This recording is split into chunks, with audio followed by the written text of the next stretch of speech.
47 square miles of technical virtuosity, including 14 miles of the world's most heavily traveled monorail. A tree 14 stories tall that's wrapped around an oil rig. Linear synchronous motors that launch a vehicle from 0 to 60 miles per hour in 3 seconds. 9 acres of hidden tunnels. Journey underground, backstage, and backstory at the technological marvel that is Walt Disney World.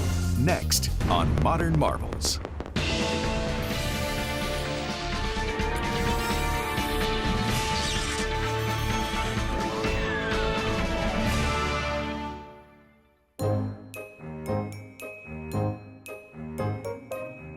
A vista into a world of wondrous ideas, signifying man's achievement, a step into the future, with predictions of constructive things to come.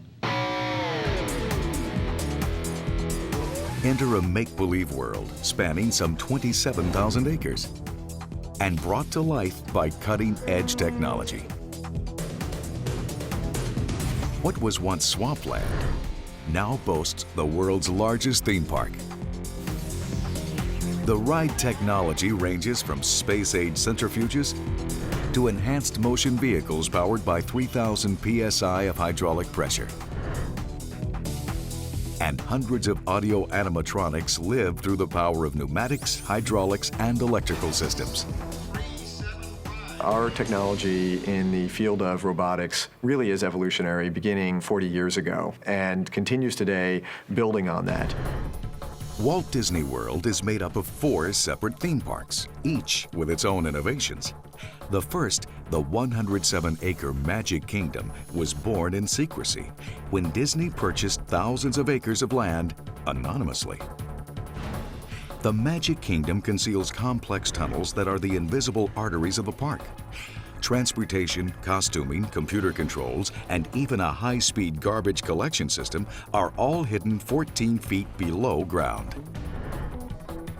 Epcot, which is 3 times the size of the Magic Kingdom, is a never-ending World's Fair, a tribute to science, technology, and world culture. At the entrance soars the 18-story tall Spaceship Earth, a 16 million pound geodesic sphere glittering with 11,000 facets. A new attraction called Soarin gives visitors the sights, smells, and best of all, the feel of hang gliding over California.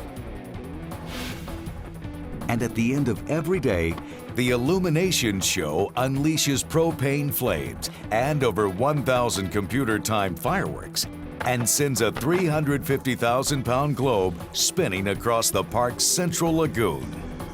That particular sequence of pyrotechnic effects had never been attempted before.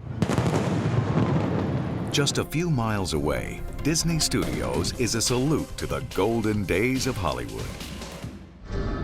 The Twilight Zone Tower of Terror is a haunted hotel with one extremely unpredictable elevator.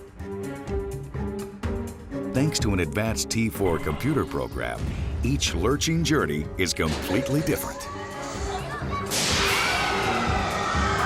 The computer will actually decide for you, and associated with that, not only is the motion changed, but all the show elements are changed.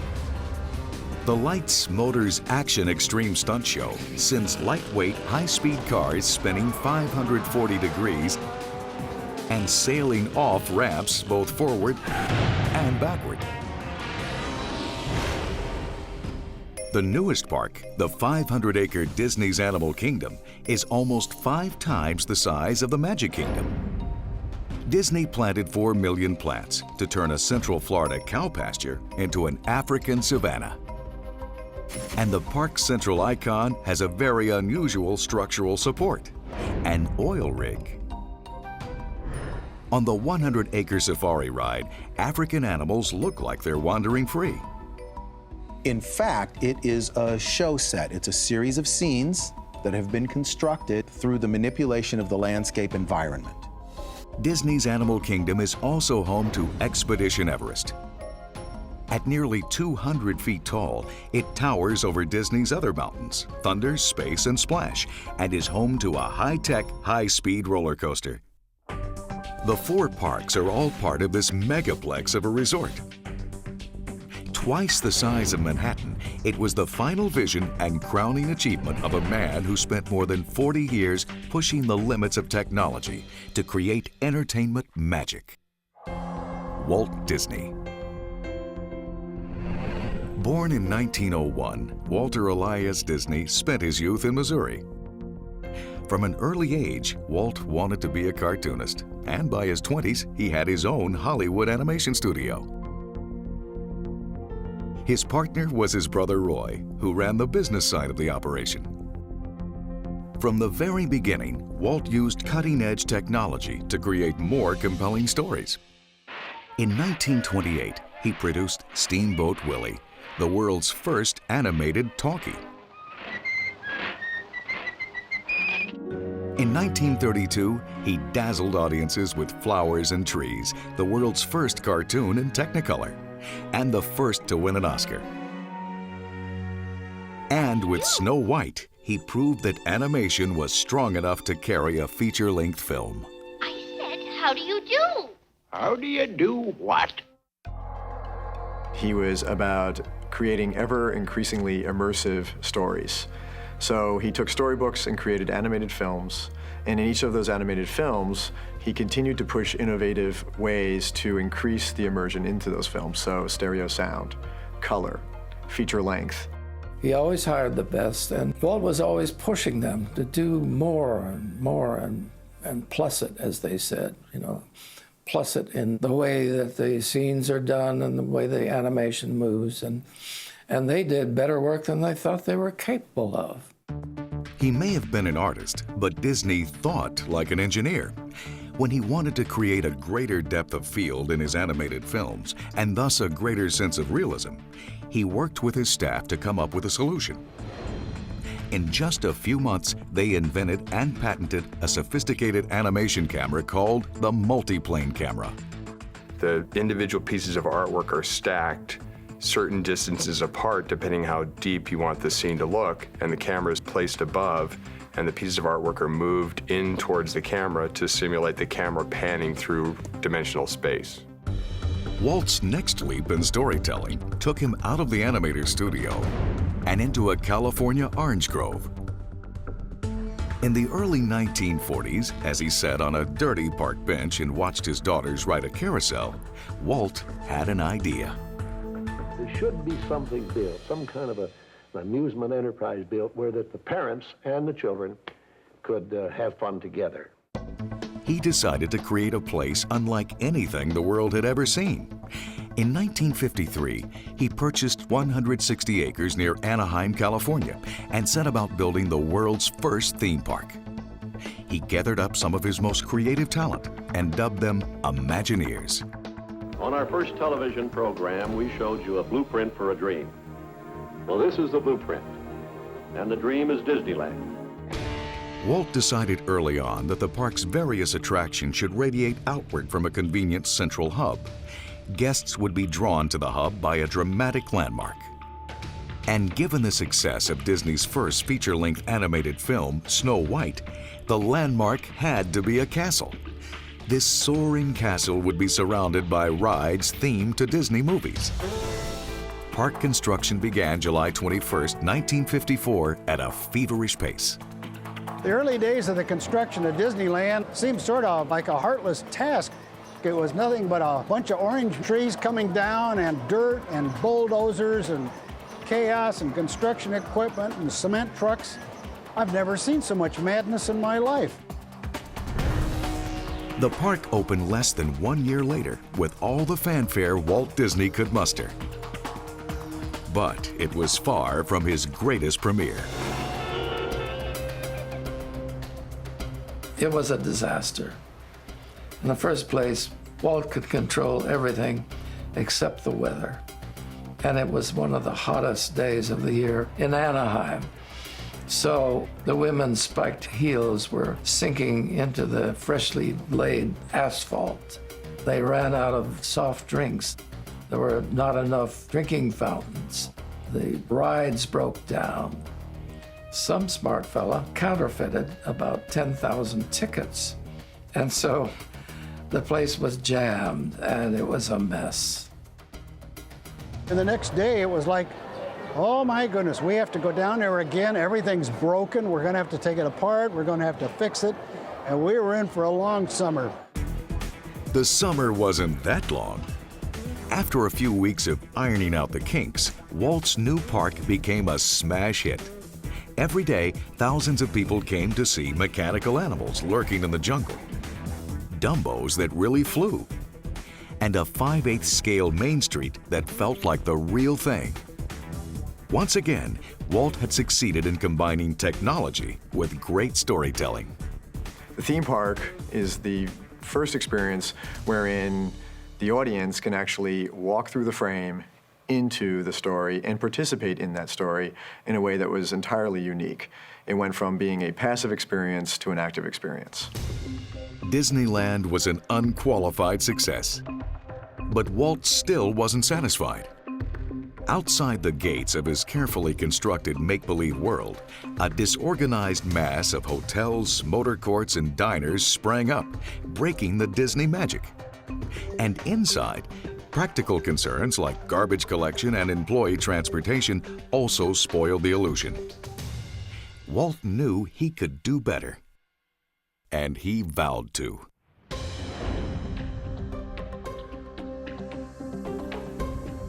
It was 1964, and something strange was going on in the central part of Florida. Large parcels of useless swampland near the tiny town of Orlando were being bought up, but nobody knew why or by whom. There was a lot of speculation in the Central Florida area as to who was purchasing that much land. Why would they be doing it? Floridians may have been in the dark, but out in California, Walt Disney knew exactly what was going on. In a cloak and dagger mission rivaling the best spy novels, he was acquiring land for a massive new theme park that would dwarf Disneyland. Walt Disney's name was pretty well known to the general public, and certainly if it had been released that Walt was purchasing that much property here in Florida, well, that's certainly going to change the price tag. Walt chose Orlando because it offered year-round good weather, easy access to major roads, and thousands of acres of land at only $180 an acre. Using false company names like Tomahawk Properties and Latin American Development, Walt and his representatives shuttled in and out of Central Florida, carefully covering their tracks. We hired attorney Bob Foster to, not under the Disney name, come down and acquire much of the land. Bob would always return to California, traveling through different airports along the way. Finally, in the fall of 1965, the Orlando newspaper got the scoop. "We Say It's Disney" screamed a huge headline. Neighboring swampland immediately shot up to $1,000 an acre. The Florida Project, all 27,443 acres of it, was out in the open. At a hastily arranged press conference, along with the governor of Florida, Walt announced the huge undertaking. He wasn't just building an East Coast Disneyland. He was creating an entire Disney World, his most ambitious and technologically innovative enterprise ever. But the project almost died before the first shovelful of earth was turned. Coming up, Walt's dream is put on hold, while the Imagineers grapple with whether to press on in the face of an unforeseen crisis. Due to the success of Disneyland and Walt Disney World, more Disney destinations were built in Paris, Tokyo, and Hong Kong.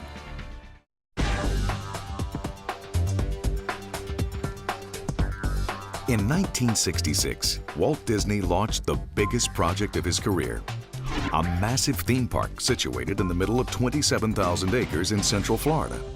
Well, as you can see on this master plan, the theme park and all the other tourist facilities fill just one small area of our enormous Florida project. Walt envisioned several theme parks, hotels, golf courses, and thousands of acres left in their natural state. His dreams were every bit as big as the acreage he had purchased, but he'd never see these dreams completed. On December 15, 1966, Walt Disney died from cancer. The first few months after Walt died, it was sort of like, well,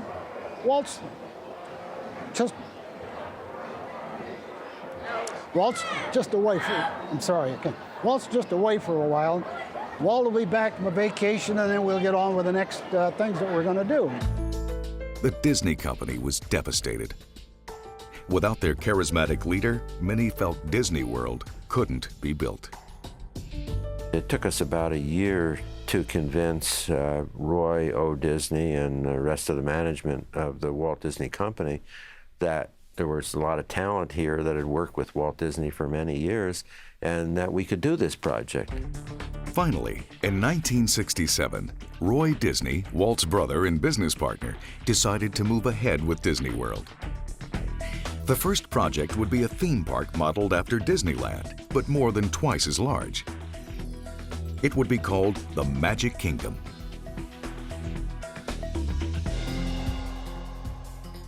Construction officially began in April of 1969. But the Magic Kingdom didn't happen with a wave of the wand. It was more like a military conquest. In fact, the battle to build Walt Disney World and the Magic Kingdom was commanded by a Navy admiral and an Army general. General Joe Potter had overseen the operation of the Panama Canal and the 1964 World's Fair, and Admiral Joe Fowler had built Disneyland for Walt a decade before. They were perfect for the job. Joe Fowler was especially perfect from a construction standpoint because he understood how to work with the Imagineers and all the creative talent and all the engineers. Their first challenge was to convert hundreds of acres of swampy land into rolling hills and sparkling waterways. They started by digging into Bay Lake, 400 acres of reeds, muck, and swamp grass, lined with 14 feet of rotted roots.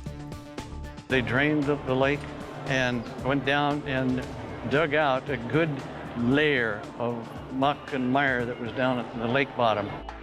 After 18 months of moving more than 8 million cubic yards of dirt, the largest private construction project in the country, they were ready to pour concrete. But the concrete work wasn't for any of the landmark structures visitors today would recognize. In fact, it wasn't for structures any guests were ever supposed to see. Back during the early days of Disneyland, Walt once saw a Frontierland cowboy sauntering through Tomorrowland, which utterly destroyed the futuristic sci-fi mood. To avoid that kind of culture clash at Walt Disney World, the Imagineers designed a network of tunnels to service the park. They were called utilidors, utility corridors. Because the water table in Central Florida is only 2 feet below ground level, the Imagineers built the utilidors on top of the ground rather than under it. They are on ground level. They are the first floor of the Magic Kingdom. Then the Magic Kingdom park was built on the second and third stories on top of that.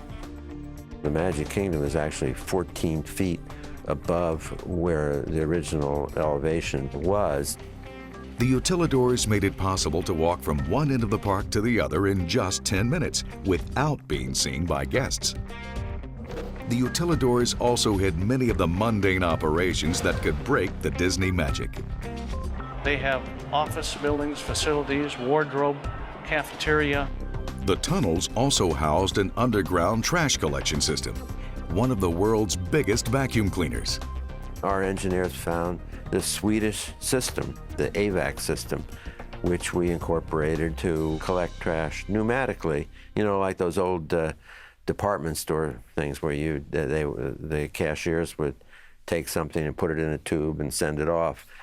Basically, it works the same way, and the trash goes from specified points to a central collection area. With the site prep and underground foundations laid by General Potter's Army, Admiral Joe Fowler was ready to start building the park itself. His biggest challenge would be what Walt had envisioned as the Magic Kingdom's crowning structure, a towering Cinderella castle. But the castle couldn't be too tall because Florida law required a flashing red light on any structure higher than 200 feet. Fowler's contractors ordered 600 tons of structural steel and began assembling the castle skeleton. Day by day, the girders rose, hoisted into the Florida sky by giant cranes. To speed the progress, they prefabricated sections of the castle. Not just steel framework, but complete towers and turrets, 18 in all. While on the ground, they were sheathed in fiberglass panels molded to look like stone. Real gold topped 3 of the towers.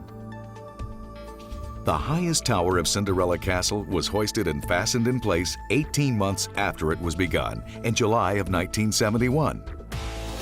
The castle topped out at 189 feet, just below Florida's height limit of 200 feet. But Disney's Imagineers wanted the Magic Kingdom's castle to look much higher, so they worked a little magic of their own, optical magic. Forced perspective is a technique that's been used in filmmaking for many, many years, and it's where you'll take a building and you will scale it differently up close to you. So if you've got a building that's maybe several stories tall, then the windows and the framework will get smaller and smaller. That gives the illusion that the structure is actually bigger than it really is, or further away than it may actually be. On October 1st, 1971, Roy Disney unveiled Cinderella Castle and the rest of the Magic Kingdom to a crowd of 10,000 people. Walt Disney World is a tribute to the philosophy and the life of Walter Elias Disney. Unlike Disneyland's opening 15 years earlier, the event ran like clockwork, proof of both Walt's vision and the Imagineers' technical achievements. But the greatest achievement wasn't creating the park, the tunnels, or even the castle. It was an array of high-tech figures designed by Walt himself 10 years earlier. Disney's contemporary resort was built with modular construction. 9-ton rooms were finished out with built-in furniture 3 miles away, then trucked to the site and slid into place like dresser drawers. When Walt Disney World opened in 1971, it seemed like the entire East Coast funneled straight into the theme park. Attendance hit 10 million in less than 2 years. People came by the carload to see popular attractions like Jungle Cruise, It's a Small World, and the Hall of Presidents. Like their counterparts at Disneyland, they all had one thing in common. They featured what many people consider Walt's greatest legacy: the robotic figures he called Audio-animatronics. And they owed their existence to the 1964 New York World's Fair. Back in 1961, when Walt Disney heard that a World's Fair was being planned for New York City, he contracted with several major companies to create rides for the fair. Walt wanted to be able to develop this, and there was a way to get the sponsorship and some of the money to help develop the ideas that he had. One idea he'd been working on for years was robotic figures, which he called Audio-animatronics, or AAs. He had visions to where if he could build a mechanical, electrical machine and then turn it into a life form that looked realistic and moved you out of that illusion of, well, it's not a machine, but it's got character and it's real and it comes alive. Walt had built simple pneumatic AA figures into the Enchanted Tiki Room show at Disneyland.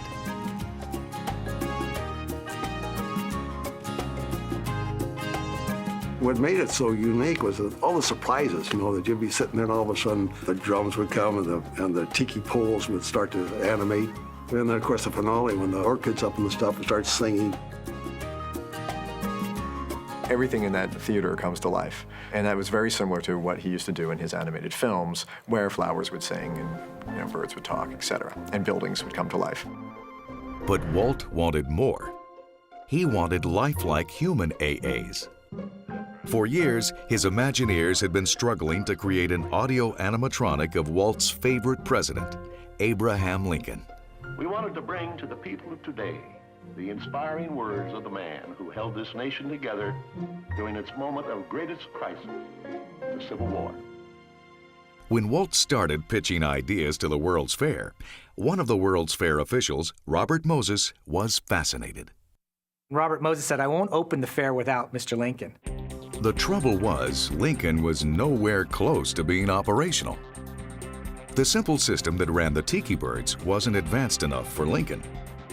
To make him seem human, he would need a far more complex mechanism, and it would have to be packed into a very small space.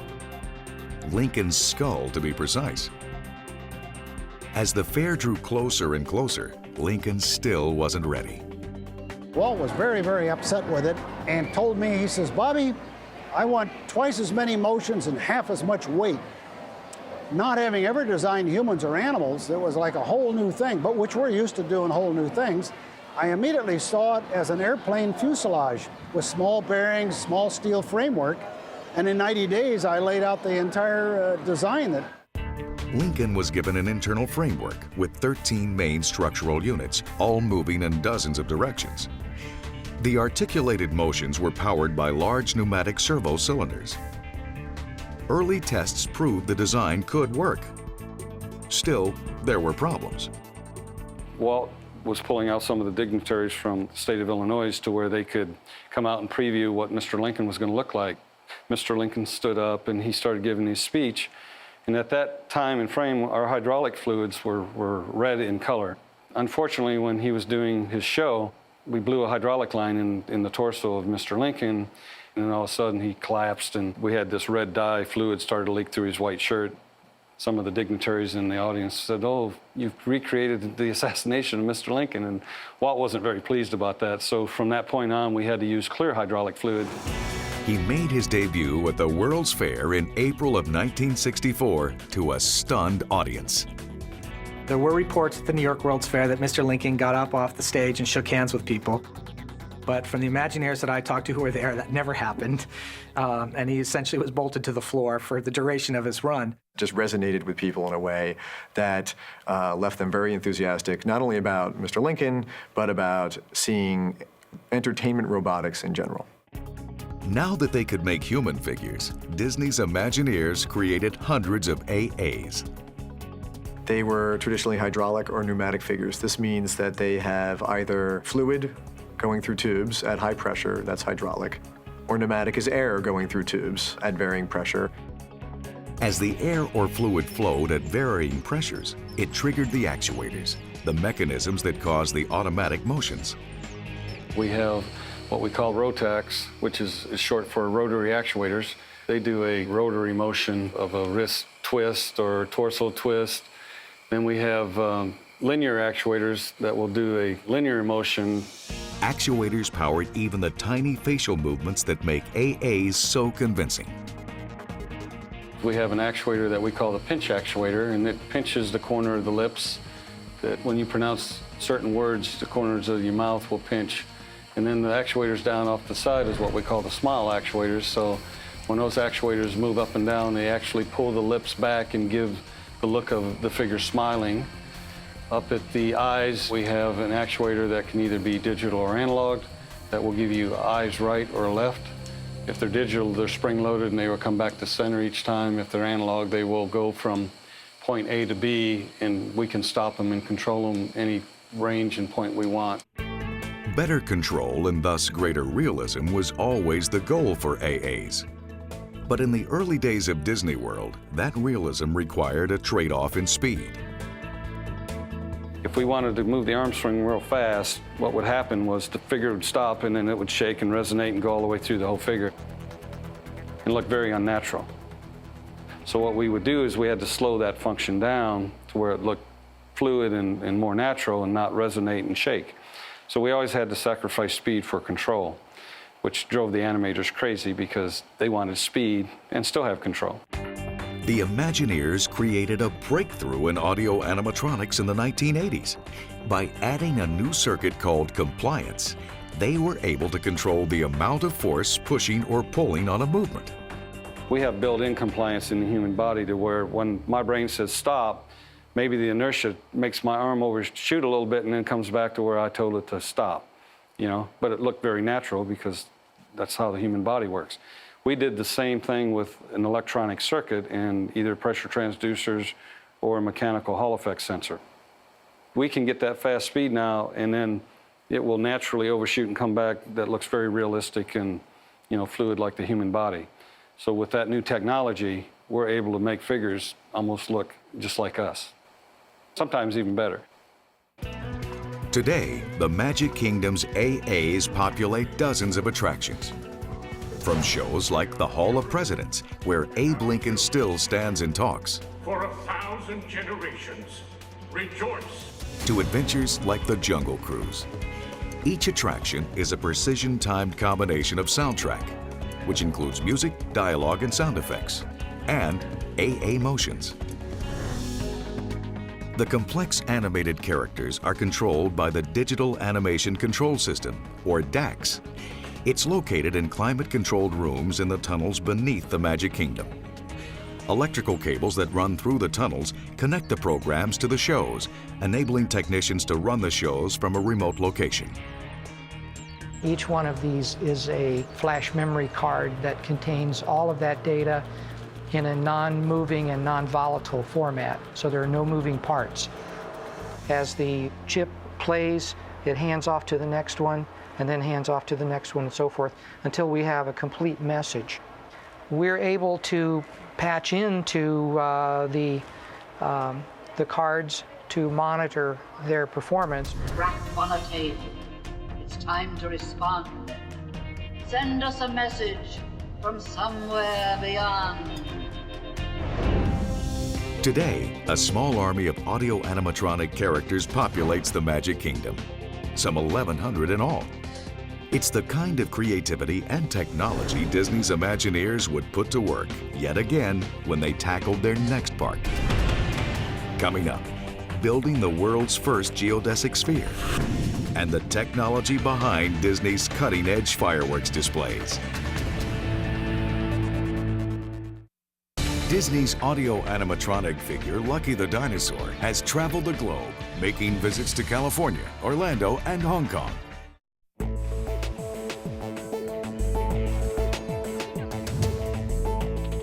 Epcot is a 300-acre park with two very distinct personalities. One side is a futuristic world dominated by the 180-foot-tall Spaceship Earth, one of the biggest geospheres anywhere on our geosphere. At the other end of the park, 11 foreign pavilions ring the World Showcase Lagoon. Given Disney's history with World's Fairs, it's no coincidence. Epcot is a permanent World's Fair, if you will. When Disney Imagineers broke ground on Epcot in 1979, they were once again launching the biggest construction project in the United States. 3,000 designers, 22 construction companies, 500 subcontractors, and more than 10,000 workers took on the job. Much of their labor went into constructing Spaceship Earth, a ride inside a giant sphere that was much more challenging to build than the castles that anchored Disney's other parks. Epcot was a world theme, and we wanted to somehow express that. And so a sphere, you know, looks like the globe of the world, much more so than a golf ball, as it's been called from time to time. But it's a very fascinating, complicated building. Spaceship Earth is the world's first geodesic sphere. Its outside surface is 150,000 square feet, and its inside volume is 2,200,000 cubic feet. The giant sphere is held up by 6 legs, each of which is supported by pylons driven 120 to 185 feet into the ground. At its lowest point, the sphere stands 18 feet off the ground. We actually hired MIT to engineer and to test the wind loads to make sure that it wouldn't become underneath there a wind tunnel that would knock people over. The sphere is made of more than 11,000 triangles of Alucobond, a thermal polyethylene core bonded to aluminum. 1-inch spacing between the panels allows them to expand and contract in the Florida heat. The spacing also prevents the sphere from becoming a huge waterfall when it rains. Water flows between the panels into a gutter system that empties into the World Showcase Lagoon. But Spaceship Earth is hardly the only engineering marvel in Epcot. Connecting Epcot to the Magic Kingdom is Disney's most famous and futuristic mode of transportation, the monorail. People still look to the monorail as sort of a vision of future transportation. Visualize a bus on a highway and it had wheels on the bottom. Then you put that up on a concrete road in the sky, and maybe it's 2 feet wide. So you take some other wheels and you put them on the side of this concrete road. That keeps it upright. Disney didn't invent the monorail. It was first patented in the 1820s in Great Britain. But Walt gave the monorail a futuristic makeover. You remember the Buck Rogers rocket ship where it had a long pointed front, it had these splayed fins along the side like ski runners, but it had this big wraparound windshield and little portholes, and I thought, that's it. That's all we got to do is do that shape and it'll hide the wheels. Sketched it up real quick, came in, made a bigger drawing of it than a rendering of it. Walt took one look at the rendering and said, can you build that? They could indeed. The original Disneyland monorail, which gave its first ride to Vice President Richard Nixon in 1959, ran on a track only 4,200 feet long, more a carnival ride than a transportation system. For Walt Disney World, though, Imagineers scaled up the monorail to provide serious transportation. Walt Disney World, we needed a longer train.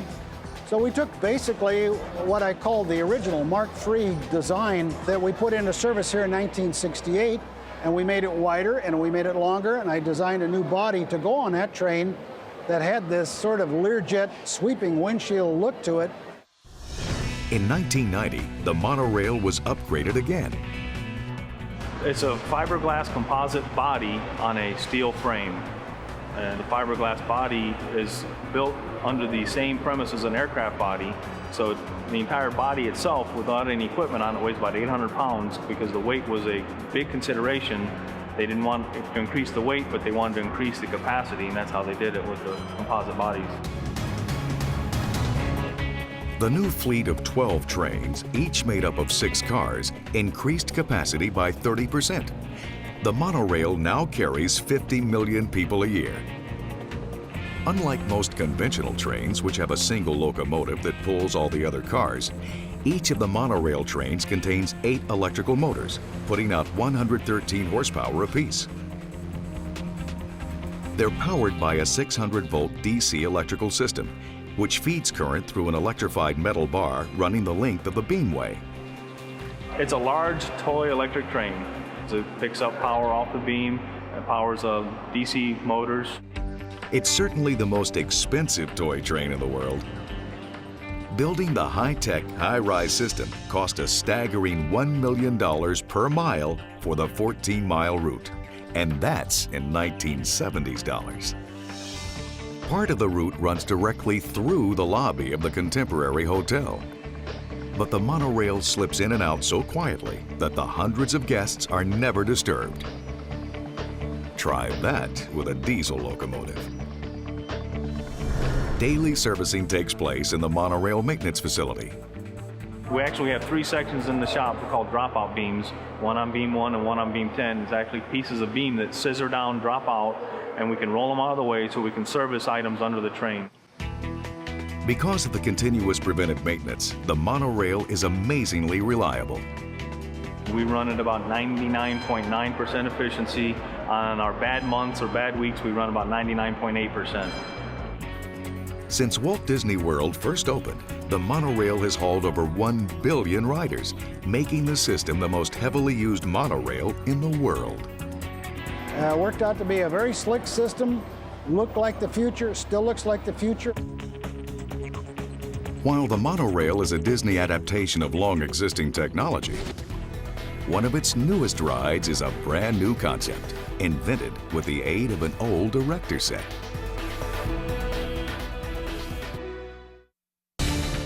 The concrete monorail beams were manufactured in Washington State and shipped by rail to Florida. High-tech transportation abounds at Epcot. The monorail, test track driving, even a trip into outer space. But one of its newest rides uses high-tech motion-based technology to give people a chance to experience something considerably lower tech. Hang gliding. A sensation that is almost like free flight. It is such a unique experience. We were able to tell a pretty compelling flight story with fairly high technology and some illusions that are quite unique. Strapped into bench seats, guests are lifted 40 feet into the air and immersed in a movie shot while hang gliding over California. They feel the breeze, smell the scents, bob and soar with the wind. It's a stunning combination of movie and ride technology. But the project almost died on the drawing board. Disney Imagineers knew they could make a great movie. After all, they'd been in the movie business for decades. The real challenge was in engineering the ride.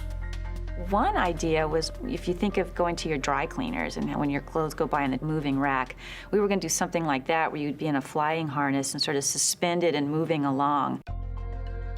Most of the early concepts involved multiple floors of a building. Maybe we'd have 3 floors. And we would take people up there, put them in this ride vehicle, and somehow move them horizontally out above the screen. The more we studied that, it sort of became very cumbersome because you have to move people up and down stairs or elevators or escalators all day long. And frankly, it was about to sink the attraction. We decided, it's just not going to pencil out. Then, over Thanksgiving weekend, Imagineer Mark Sumner had an idea. To test it, he dug out one of his childhood toys. It was an old erector set. And I pulled it down out of the attic and blew off the dust and started going through the pieces. And I thought, there's probably enough pieces here to make a little representation of what I want to demonstrate. So I started putting it together with some string and some wire ties and some hot glue. Over a period of about 3 hours in my garage, I put a little erector set model together. Back at work on Monday, he sprang his idea on the planning team. So I put this model on the table. I said, how about if we load people here in 3 rows, and then we'll have an electric motor that can then move them up into the screen area.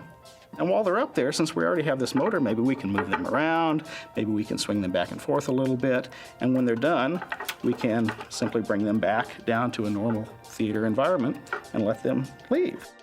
And that's just what they did on a much, much bigger scale. It takes about 1 million pounds of steel just in the ride system to make it work. But it works just like this. I don't have to turn a crank on the big one. I don't think I could, but we have electric motors that can do that. These are 1,000 horsepower electric motors and gears that produce a situation where we've got 50 people or so on one lift mechanism that are sitting out on the end of a big arm that's connected to a big device that moves in and out. But the heavy-duty engineering is all about ultra-light flight. We want them to have that feeling that they're really flying on a hang gliding experience, that they're not on a 30-ton monster that's moving them up into the air. To enhance the realism of the ride, to plus it, as Walt used to say, they added subtle touches like wind and scent to match the movie scenery.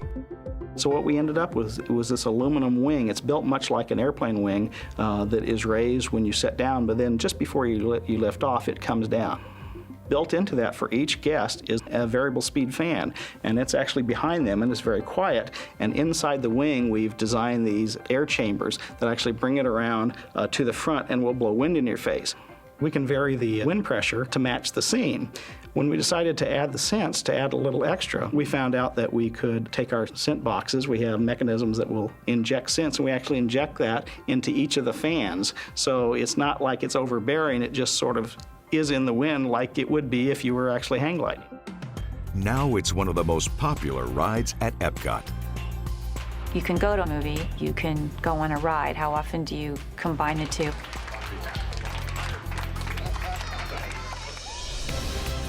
Night after night, 365 days a year, Walt Disney World explodes with fireworks.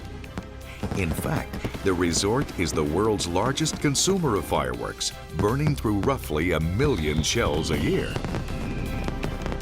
At Epcot, the nightly fireworks show fires off 1,105 individual shells.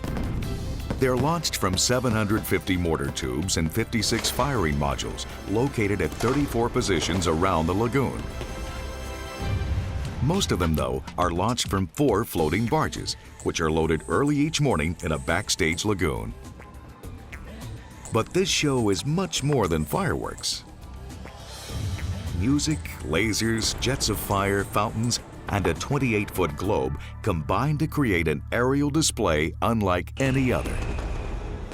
One of the most fascinating things for me about this show is the ability for everything to work together electronically and for the precision timing that you can achieve during the fireworks show. An array of 26 computers runs the show. The pinpoint choreography is made possible by electronic firing switches that launch the fireworks and timed fuses that ignite them in the air. Disney is also beginning to use a new technique, compressed air. Air launch replaces that black powder bag with compressed air, so it's actually like a giant pea shooter. And we shoot the shell up into the sky using compressed air. Because we are using compressed air, we can control the amount of pressure, and the amount of pressure determines how high the shell will go. Once the shell is airborne, another layer of even more sophisticated technology kicks in. An electronic chip on each shell controls its explosion with split-second precision. Down below, the 150,000-pound Inferno barge shoots blasts of flame so huge that spectators can feel the heat. We have liquid propane that we store on board the Inferno barge. And again, that's a lot of firepower, so we had to figure out how to do that safely. The idea was to make it a pontoon-style barge and put the propane tanks down under the water, so there's no risk of them catching fire or getting overheated during the show. Figuring out how to create the fire effects took a lot of experimentation. We took an area in the back part of the property and we gathered a bunch of buckets and old tin cans and fire hoses and pipes and just started shooting streams of liquid propane into these different devices to generate different styles of splashes or tubes or any type of array of liquid that we could think about, and then lit them on fire and see what they looked like. We used to joke it was like every 12-year-old boy's dream come true to go out in the backyard and play with fire and do things that you really shouldn't be doing. Balancing out all that fire is water. 4 fountain barges fitted with a total of 160 water nozzles pump 16,000 gallons of water per minute in the form of columns that dance and leap as high as 40 feet. But the undisputed star of the show is the most complex piece of show equipment ever built by Disney's Imagineers. The Earth Globe is the world's first and only spherical LED video screen. 15,000 individual LEDs on the globe's continents flash up nearly 300 images of art, nature, and humanity, all synced to the show's music and narration. On board the barge are 6 computer processors to generate the video signals, fire off the 258 strobe lights, and control the globe's other special effects. It took a year to build the globe and its barge. Then the 175-ton sphere had to be hauled into place. The barge was actually set up about a big tractor trailer truck with 18 or 20 hydraulically controlled axles. Each one was independent. It took us about 2 days to move the barge from the north end of property to here. Then we had a 400-ton crane that set up on the other side of the lagoon over here. We picked the barge up and we set it down in the water. We set it up in a low part of the lagoon, so if for some reason the barge sank to the bottom, nobody would notice and we would have had time to recover. But luckily it floated, sat down in the water, everything was fine. The barge made its debut in 2000. While Epcot uses technology and innovation to promote a vision of high-tech world harmony, Disney Studios uses the same means to create groundbreaking thrills.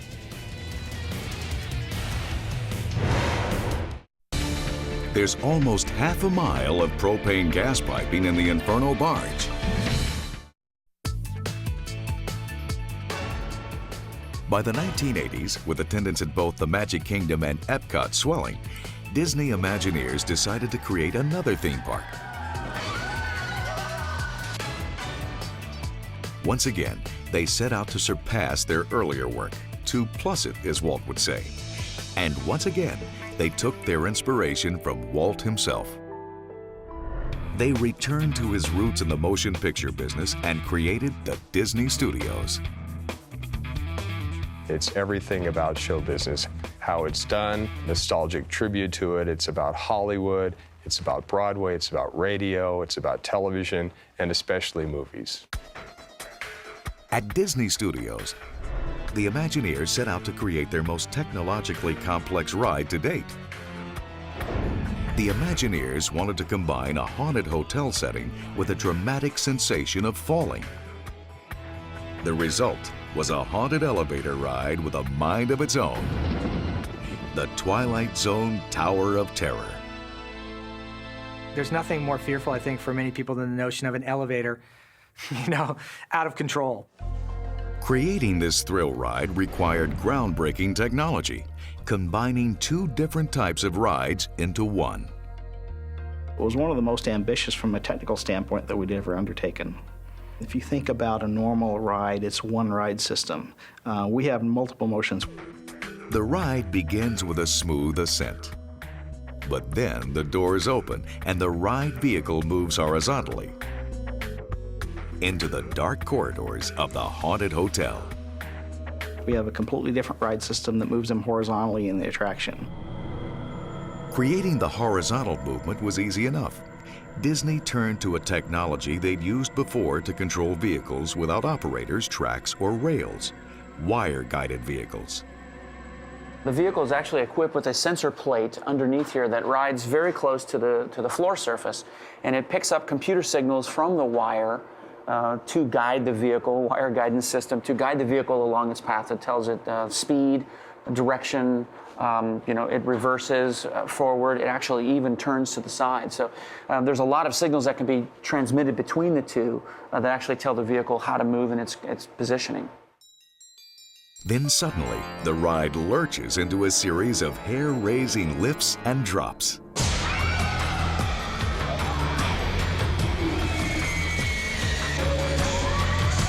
We built this ride system that would move you up and down very quickly. We take this very controlled ride system and make you think it's out of control. The Twilight Zone Tower of Terror opened on July 22, 1994, to piercing screams and rave reviews. But the designers couldn't help asking, how can we plus it? One of our executives asked how difficult it would be if we wanted to make an adjustment on the ride profile. And our programmer said it wouldn't be that difficult at all. And suddenly a light bulb went off, and we realized, wait a minute, we have created an attraction that can be reprogrammed. In 2002, Disney unveiled a fourth version of the ride. They called it T4, adding the ominous tagline, "The tower is in control." 2 years, countless calculations, and several computer upgrades in the making, T4 includes 6 to 8 dizzying drops and lifts of various heights.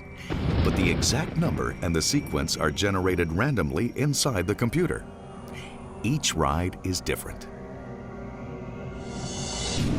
Not only is the motion changed, but all the show elements are changed. You'll see different shows, you'll see different audio, different lighting techniques. The ride quickly became one of the most popular in all of Walt Disney World. Just around the corner from the Twilight Zone Tower of Terror is ride technology of a totally different sort. The Rock and Roller Coaster is to conventional coasters what an F-18 Hornet is to a single-engine prop plane. Instead of slowly hauling its way up a long, slow climb, this coaster takes off like a rocket. It launches guests in this super stretch limo from 0 to 60 in under 3 seconds. And you're immediately going into an inversion. We got some loops, we got some surprises all in the dark, but at the same time you're seeing landmarks that you're zipping by. It's about speed, it's about thrill, and it's about music. It's combining all three into one experience. The Rock and Roller Coaster's launch system is actually a series of powerful electromagnets synchronized to pull the car forward at ever-increasing speeds. Called linear synchronous motors, the technology is now being explored by the Navy as a better way to catapult planes off of aircraft carriers, and by NASA as a more efficient way to launch space vehicles. Surprisingly, this high-tech launch technology is descended from a transportation system first unveiled by Walt Disney at the New York World's Fair, and later upgraded for the Magic Kingdom. We designed and built for Walt Disney World a people mover that was silent running and had no moving parts because the track had embedded in it a series of magnets, so that as each car would come across these magnets, the power would turn on and off and just urge the car smoothly along the track. 450 linear induction motors propel the People Mover, which is still smoothly running at Walt Disney World at a stately 7 miles an hour. Enter the turbocharged cousin of that technology, called linear synchronous motors, or LSMs. LSMs accelerate the firing of the electromagnets along the track, turning a plodding magnetic ripple into a screaming tsunami. And anything surfing that tsunami can be accelerated to a speed limited only by the bursts of electrical current and the physical limits of ride vehicles and their occupants. There's so much power you can get out of a linear motor. With a linear motor, you can literally be magnetically squirted out into space with no chain or anything. That's the big advantage of linear motor. Whether you're in the first car or the last, the songs match the scenery. Each onboard audio system also has unique sensors on the ride vehicles, and they correspond with cues that are given along the ride path. And that tells the system what tracks to play. It's a pretty complex matrix of amplifiers and speakers and crossovers. So we're separating highs, mid-ranges, and lows. You can tell that there are speakers right beside your head, almost like an earphone, and there's subwoofers underneath your seat, so you're really immersed in this audio experience. Not all the vehicles at Walt Disney World are attached to a track. Coming up, Disney's Imagineers attempt to harness the kinetic energy and unpredictable thrills of a Hollywood car chase. Producer Jack Douglas scored the music for the Rock and Roller Coaster by writing it like 100 times with a computer strapped to his knees. When the Disney Imagineers were planning the Disney Studios theme park, they knew they wanted to stage some sort of stunt show. But the question was, how? They had plenty of experience designing and building things like roller coasters and monorails and animatronics, but those were all pre-programmed and highly controlled. How could they bring that level of control and precision to something as kinetic and unpredictable as a car chase? How do we make this something that can perform day in and day out and be very consistent? And inventing and building the technology to make such an attraction possible was only the beginning.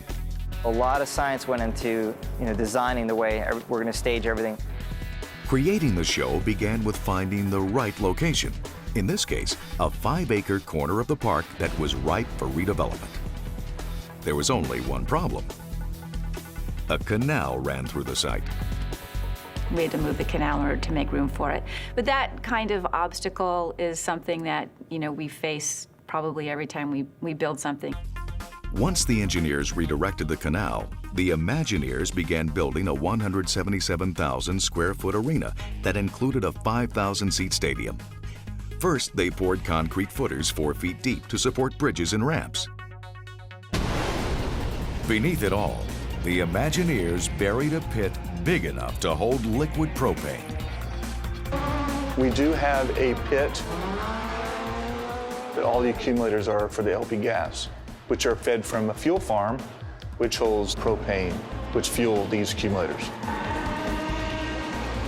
Most of that firepower would be reserved for the show's planned finale, a spectacular display of stunts, thrills, and explosions. We have a finale which is 6 large compressed LP gas accumulators that blow off that put about a 45 to 65 foot fireball in the air for the finale. But what would a Hollywood car chase be without a gunfight? Obviously, real guns were out of the question, so the Imagineers turned to one of their most trusted technologies, pneumatics. We also have what we call bullet hits, which are pneumatic, which are compressed air in the set piece, so that when the villain shoots at the hero, you see water shooting up out of the ground, which is basically compressed air with a water socket full. Once the stage was underway, the Imagineers went to work on the ride vehicles. Although in this case, the vehicles wouldn't be ridden in by visitors, they'd be driven by stuntmen. Because of all the jumping and spinning they would have to do, the cars needed to be lightweight. So the Imagineers took opals and stripped them down to custom chassis. The goal was a car weighing just over 1,000 pounds, about a third as much as a regular sedan. To keep the weight down, but provide the acceleration the cars would need, they installed a lightweight 1,300cc motorcycle engine that puts out about 152 horsepower. This engine provides maximum power at a minimum weight. We have a firewall which protects the driver, as well as we have an external alternator to charge the system, 2 large fans to pull air from this compartment out the backside of the car, and we also cool our oil to the engine to keep it cool to save on clutches. The engine was put behind the driver to provide greater stability during spins and jumps. The engine had to be behind the driver's seat to make sure the car landed on all 4 tires. For safety, the gas tank was reduced to the smallest possible size, just big enough to hold a show's worth of gas. These cars were not built for comfort. The interior is stripped down much like a race car. You have a stock car seat, stock car steering wheels, control dash. There's none of the normal stuff you would have in a car like air condition or radio or any of that stuff that adds weight. It's just the mechanics that are needed to drive the car. The Imagineers also designed in some stuff that you wouldn't find in a race car, like pyrotechnics and specially designed controls and switches. We have pyro loaded onto the car for the show to give bullet hits, as well as a effect of a cannon shooting off. You have a speed limiter switch, which gives you 2 different speeds in the car for each jump that this car might take. The transmission was also specially designed and is definitely unlike anything you'd find in any kind of car, family sedan, or Indy racer. These cars can go up to 60 miles per hour in reverse. The shifters in this car are bump shifts. So we got 4 gears going forward and then 4 gears going in reverse, and you just bump the shifter to shift the gears. In reverse, we have 4 gears to give us the torque in the lower end so we can get faster acceleration. Then we can increase our speed by shifting to higher gears. The Imagineers also put a specially designed hydraulic brake in the cars, called an e-brake. It's all hydraulic. It doesn't lock when you pull it up. So you can spin the car around and release it quick enough to go straight again. In fact, the e-brake makes it possible to spin the car around and around a full 540 degrees. I think the height of the show for the stunt drivers is doing the 540. When you get up into 2nd and 3rd gear and you're doing a high speed and you can spin the car around and then put it into reverse and backwards, just back up the car the same speed, it's pretty intense. You feel the force in the seat. Even the tires were designed to meet the specific requirements of the show. They're overinflated to 80 pounds of pressure for better spinning and sliding, and so they can travel on 2 wheels without blowing out the sidewalls. It makes for good stunts, but the tires don't last long. The tires on these cars will burn off like every 15 minutes on a regular surface. Here on the stage, we'll have to change them every 2 shows, so they wear down really, really quick. The stuntmen's costumes were just as carefully designed as the cars and the set. To make up for the lack of air conditioning and the fierce Florida heat, the drivers wear water-cooled vests. This is that cool suit that we wear underneath our fire suit. It's got little hoses that run all through it, They connect to these two hoses, which plug into our water system, and through these hoses circulates cold water from the cooler. And it's a pretty wild feeling when you first turn it on. It's pretty weird, but it's awesome, and it lasts for about 30 minutes and keeps your core temperature cold when you're driving in these cars, because it does get really, really hot. During each show, one stuntman was going to get particularly hot. The Burning Man, who catches on fire when his motorcycle skids through a wall of flames. The equipment that the guy wears can burn forever, pretty much. It's awesome. First come 4 layers of body armor and Nomex, a fire-retardant thermal barrier. And then on top of that Nomex, he'll put on a racing suit like this, a 3-layer racing suit that's soaked in cool gel. And the cool gel acts as a really major thermal barrier. Then on top of this, he'll wear a burn suit, which is made of a special kind of denim that's stitched with Nomex. And then that's what we'll put the fuel on and eventually light him up. The show officially opened on May 5th, 2005. From the stands, it looks like everybody's about to wreck, but they're actually putting their cars right in their exact mark. It's pretty spectacular to see.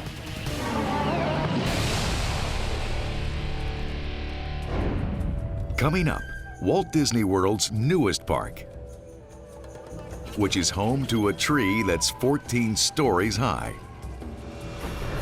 And building that tree took some truly spectacular engineering magic. The Lights, Motors, Action Extreme Stunt Show came to Walt Disney World as part of Disney's happiest celebration on Earth, 50 years of theme park magic.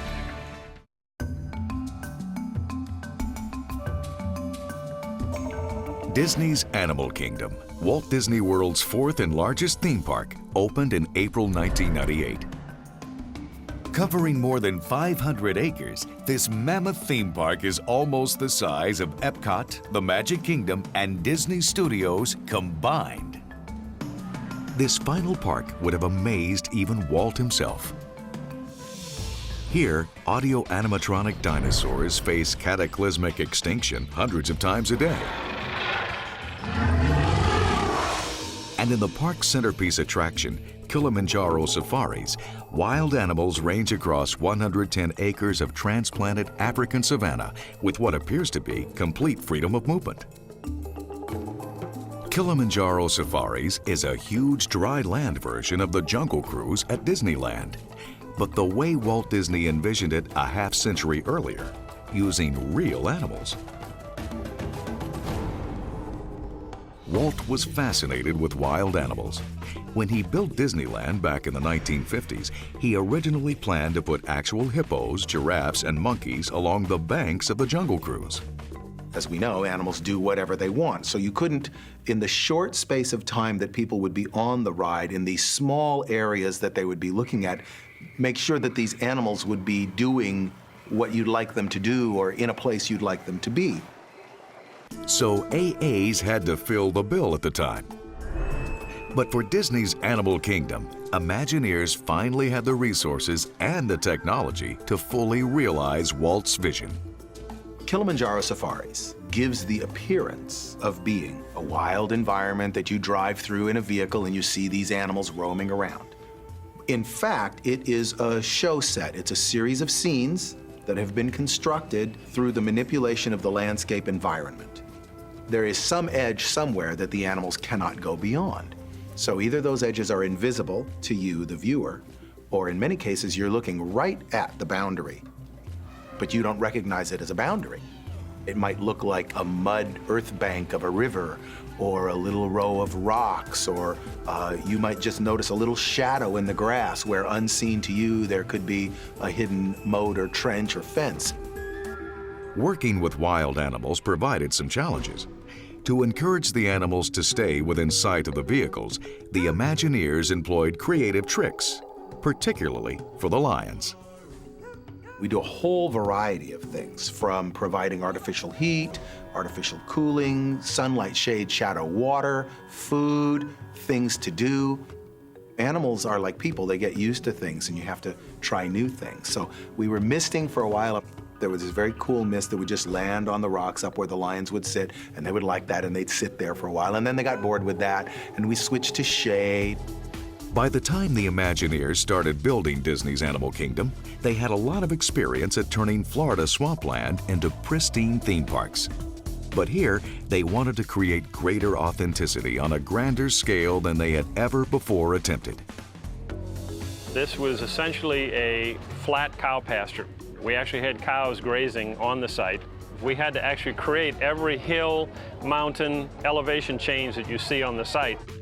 60 dump trucks of dirt were delivered to the construction site every day for 2 years straight. All told, Disney brought in 4.4 million cubic yards of dirt, enough to fill Spaceship Earth 19 times.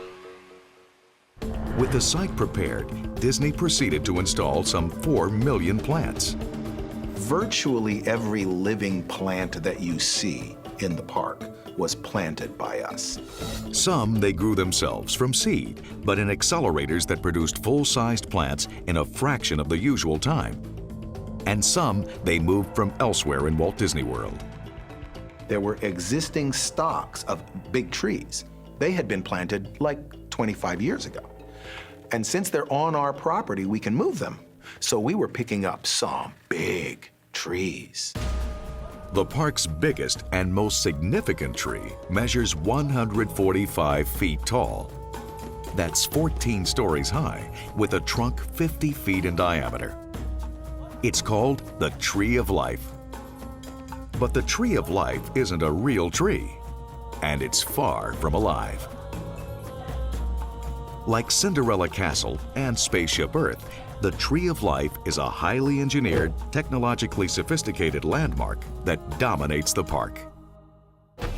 Early designs called for a tree about 50 feet high, something kids could climb and play on.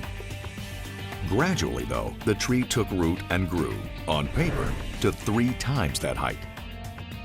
But as the tree grew, so did the problems. For one thing, the Imagineers wanted to tuck an underground theater into the root system. We needed to create a structure that could not only support the branches and the leaves that you see on the tree, but also to create a 450-seat theater inside of it. So of course we had to have a free-span structure inside, but yet a massive structure to support the tree. One of our engineers came and said, I have a solution to this problem, and it's really easy. The engineering has been done. I go, what's that? He goes, we'll just use the pre-engineered structure for a Gulf of Mexico oil platform, which is pre-engineered to all the stresses we would ever have and is the right shape. It was a brilliant solution. The rig was not only strong, it provided plenty of space at the base for the theater. In short order, an oil rig was on its way to Central Florida. We actually barged it across the Gulf of Mexico, trucked it from Tampa, and erected it in one big piece down on the foundations, on the anchor bolts, and I'm happy to say it fit perfectly. To transform the massive rig into a tree, steel workers wrapped the structure in a second layer of steel to approximate the contours of a trunk and branches, which would eventually be encased in concrete. Besides the 12 main branches, the tree has 45 secondary branches, 756 tertiary branches, and some 8,000 end branches. When the wind blows, the limbs sway realistically, thanks to expansion joints at the base of the main branches. 103,000 specially designed vinyl leaves rustle in the breeze. Our R&D team developed, working with various manufacturers to withstand ultraviolet light and wind, and as you can see, 6 years later, the tree still looks like it did the day we built it. The tree was also artistically challenging. An intricate montage of more than 300 animal sculptures is carved into the contours of the trunk. It's like a child's Find the Hidden Picture game scaled up to skyscraper size. What we did was to sculpt the animals into a foam model of the tree. And that sculpting was done really kind of inspirationally, like what does that blob of tree remind me of? And, you know, gee, we don't have enough crabs on the tree. Let's do some crabs, and that kind of thing. Very artistic, very much an aesthetic exercise. Once the artists had done their work, the technical team took over.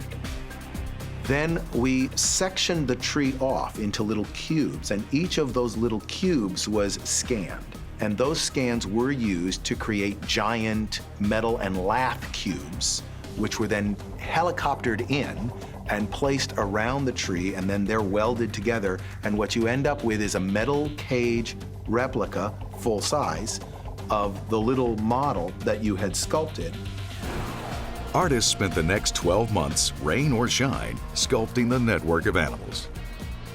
Applying a thin coat of cement to the wire framework, an artist would consult a batch of photos and begin to shape the soft concrete, racing to finish the animal's likeness in the 6 or 7 hours before the concrete hardened. Once the sculptures were complete, a year to the day after they were begun, the tree was painted a mottled brown and gray, and then topped with a protective clear coat to ward off ultraviolet fading. As huge and complex as the Tree of Life is, it's soon to be dwarfed, both physically and technologically, by Expedition Everest. Some of the trees on the African savanna are actually 30-foot tall southern live oaks, native to Florida. They've been given crew cuts to make them look like Africa's acacia trees.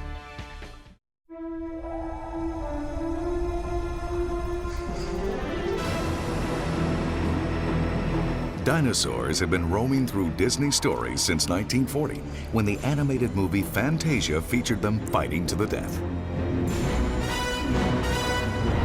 For us, they really do fit into this balance of scientific and fantastic. We like to bring to life things that, prior to going to a Disney theme park, really only existed in your imagination or that you saw in a film. And a dinosaur fits that.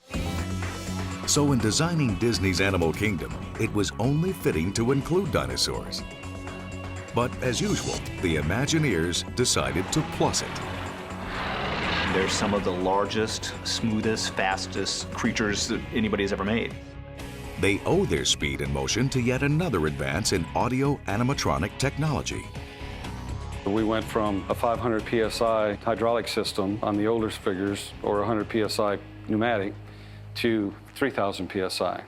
So that meant we could put smaller cylinders in. Because they're at higher pressures, they carry a much higher load. Plus, we had a compliance on all those figures. So we can get faster speeds, have smaller packages, and have them very fluid. In Dinosaur, people journey back in time to capture an iguanodon, which, since this is Disney World, means a massive audio-animatronic dinosaur. Disney's Imagineers wanted to create a thrilling sense of action, to make people feel like they were climbing boulders, dodging meteors, and getting stuck in the mud. The solution was to build the thrills into the ride vehicle itself.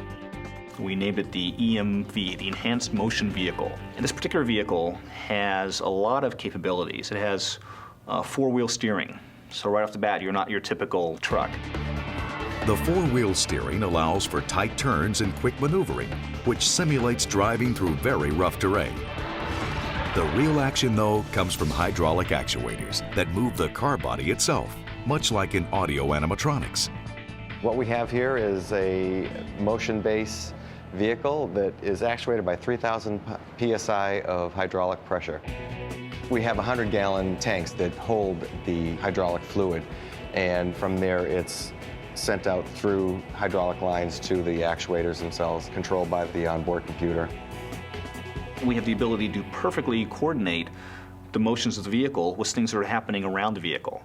So when something falls next to you and causes a little explosion, you can have the actual vehicle lurch as if it's reacting to the things around you. The result is a thrilling race through time and space, dodging meteors and fierce dinosaurs. Hydraulic pressure provides the realistic motion in Dinosaur for both the vehicles and the creatures. For decades, it's been the best way to animate the inanimate. But when Imagineers decided to create the world's most realistic audio-animatronic, they had to turn to new technology. The groundbreaking result is Lucky, the first free-roaming audio-animatronic ever. Lucky is a completely different type of technology than our in-ride audio-animatronic creatures who, technologically, their chief goal is to do the same thing over and over again forever and ever and ever, and the engineering is aimed at this idea. Whereas Lucky's chief goal is to react smoothly and convincingly and direct his attention to individuals so that they know that dinosaur's looking at me. It's the biggest leap in AA since Lincoln first stood at the 1964 World's Fair. To do this, we had to pretty much reinvent every way that we have created audio-animatronics in the past. Since we wanted to free Lucky up from the ground, from the floor, and have him walk around the parks, we went with electric. Disney employed carbon fiber technology, similar to that used in bicycles and airplanes, to create a strong, lightweight frame. And they formulated a new lightweight latex compound for the skin. Because it's electric, we have to make sure that everything is lighter. That skin is what we call a latex foam, and it's a very lightweight structure skin, to where if we tried to use any of our other skins that we've used in the past, we couldn't because the weight was too high and the electrical cylinders and motors wouldn't handle that load.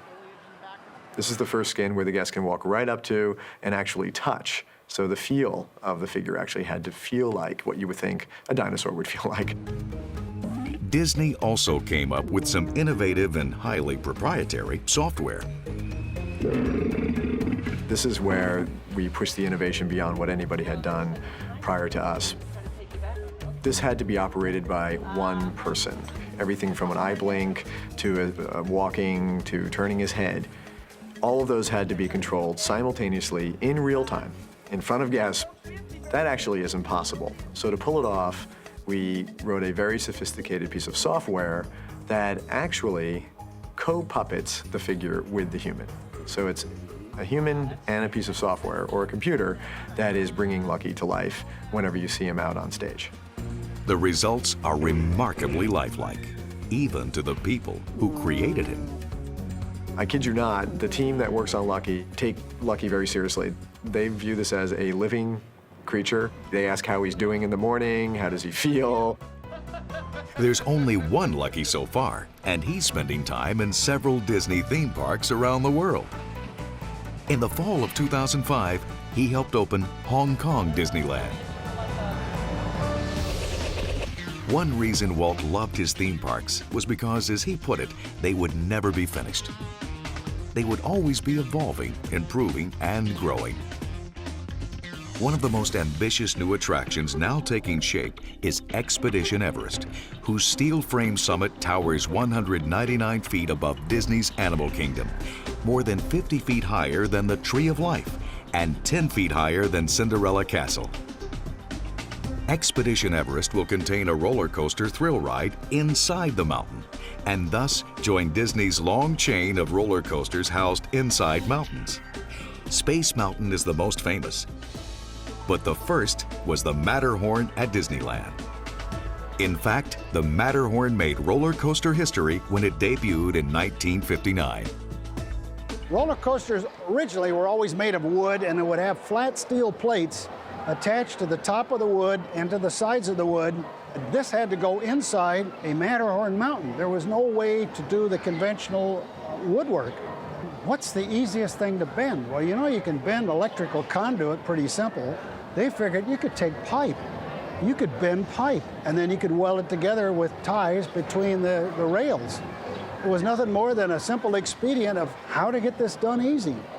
Voila, they accidentally invented the first of that type of roller coaster.